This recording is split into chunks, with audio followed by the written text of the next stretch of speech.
and I want to talk to you all about transportation in Aruba. Do you need a car? What's up with the bus? Should you be walking? Is it safe to walk?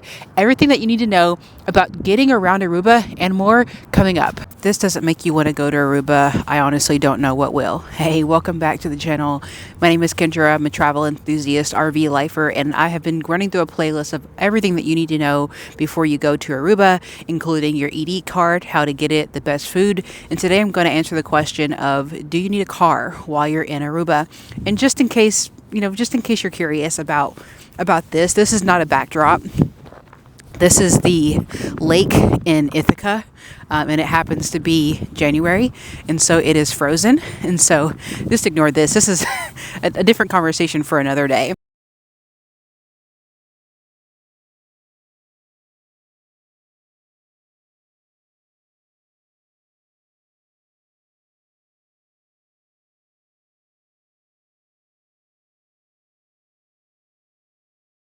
At the end of this video, make sure you check out the other videos in this playlist about all things Aruba. You can find that in the description, as well as places to stay, tours, activities, and things to do.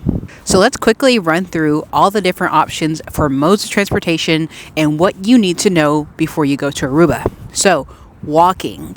What do you need to know about walking in Aruba? Well, it's not uncommon to be walking around Aruba, but only in certain areas. So when you're looking at the map of Aruba, which I'll try to put maybe on one side of the screen or the other, you'll notice that most of the hotels, most of the touristy things that you're probably going to be doing are going to be towards the, east coast of the island.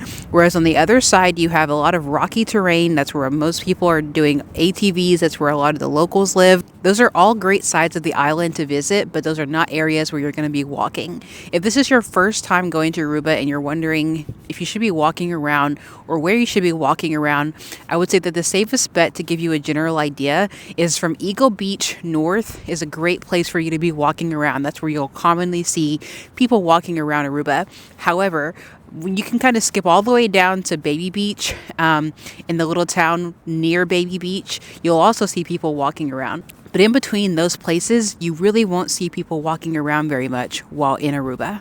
And that does include the capital. I did walk around the capital. I'm not unaccustomed to walking around cities that other people might determine to be dangerous. How do you determine if something's dangerous? Well, if you're walking around the capital of Aruba, there are lots of wild dogs running around. Are these dogs dangerous? It's hard to say. Will the dogs bite you? It's hard to say.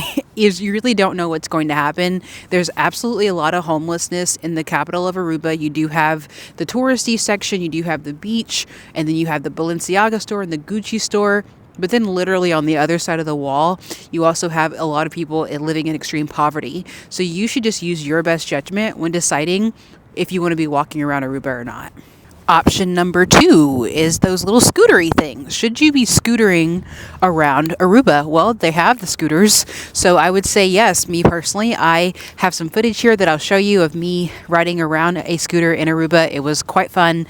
I had met a lot of different strangers while I was in Aruba.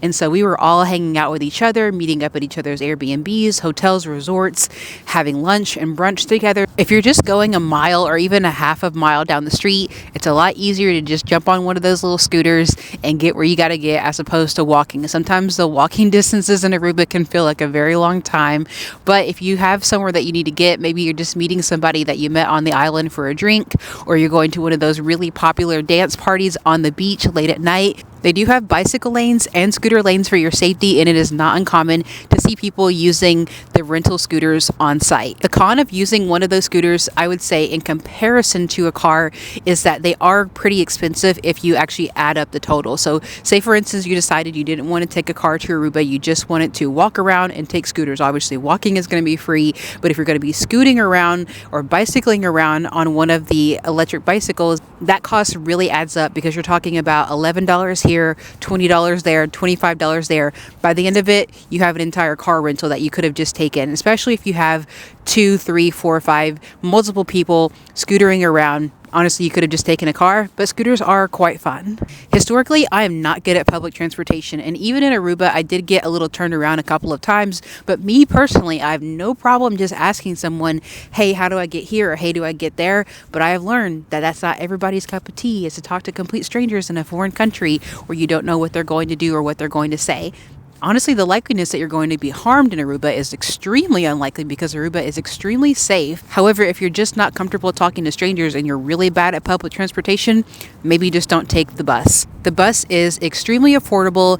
It is actually quite quick. The only con to taking the bus that personally I found in Aruba is nobody seems to know when it's coming. Nobody seems to know what the schedule is. Even when you ask the locals, you'll be like, hey, do you know when the bus is coming? They don't know. They don't know. They're like, oh yeah, it'll be 5 minutes. Next thing you know, it's 20 minutes later. To give you a general example, you're not really going to want to walk from Eagle Beach all the way to the northernmost beach in Aruba up near where the lighthouse is. That's really not going to be a walkable distance for the average person.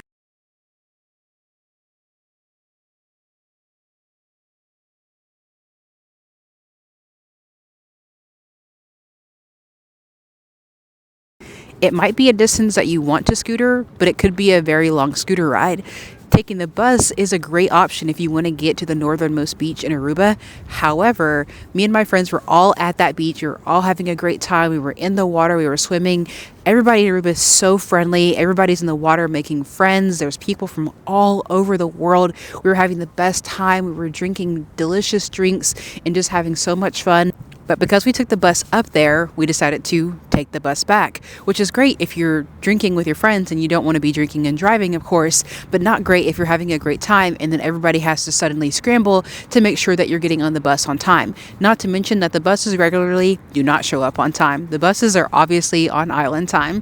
You will sometimes find yourself standing there for 10, 15, even 20 minutes just waiting on the bus. So maybe if you know you're going to be drinking with your friends or hanging out late, or you just don't want to be bothered with having to worry about catching the bus, simply take an Uber or get a Lyft and get a ride to get you where you want to go.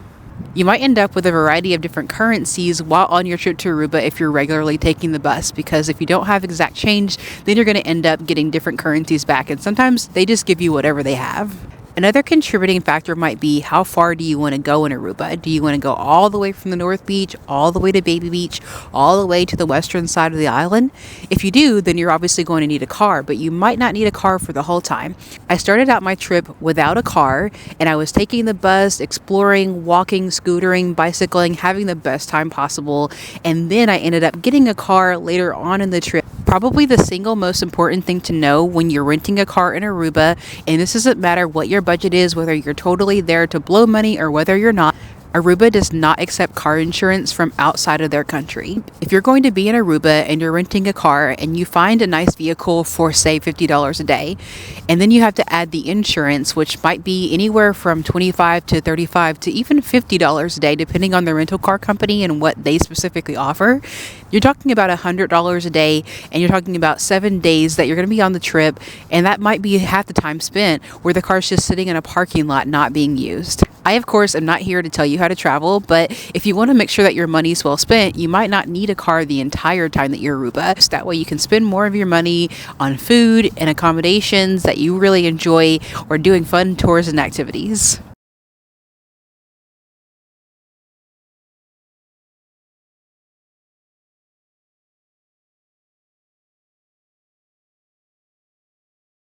So, ultimately, is it a good idea to have a car for rent while you're in Aruba? Well, that depends. How much of Aruba do you want to see?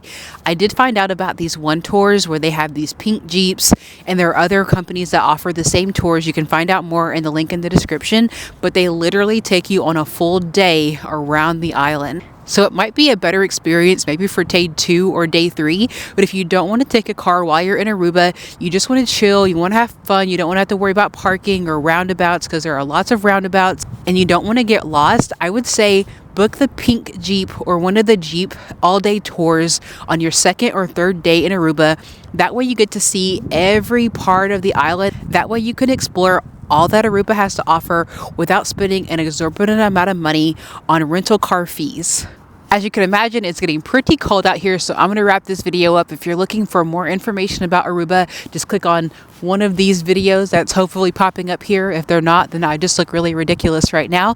And stay tuned for the next video about Aruba, where I answer the question of where should you stay in Aruba?